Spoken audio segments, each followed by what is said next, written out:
but I can let you in on a little secret. Oh, yes. If you don't mind if I turn my screen a little bit, okay, bear with me. I'll try to do it gingerly, but look what I found. I want to show you this. Isn't this great? Look, Batman is reading you a story. And can you tell us about your creating the Batman? I could actually envision some crazy rich guy being in secret a vigilante. But what I also really like about Batman is that he's not just looking out for the rich, he looks out for the little guy. He's a protector. He makes sure that everybody is well taken care of. People don't realize that when you become a public figure, particularly something like Batman, kids look up to you. It's not just about being in the costume and walking around talking like Batman and being a badass.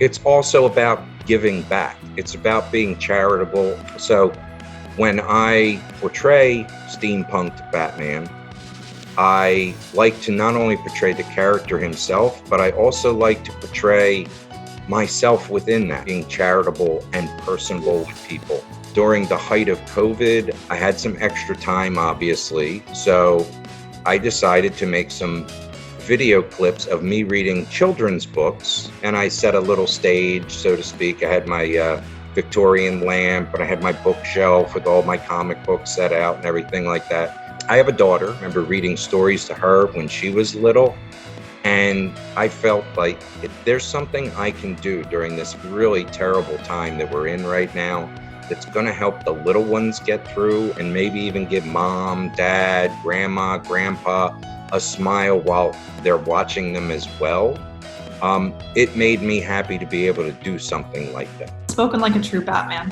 Hello, little ones. Steampunk'd Batman here, and I would love to read you another story. Today, one of my favorites. Brown Bear, what do you see? I've actually been very fortunate from growing up and through my adult life, but there was a period of time some years ago where I went through, I guess you could say, a bit of a depression and a dark time.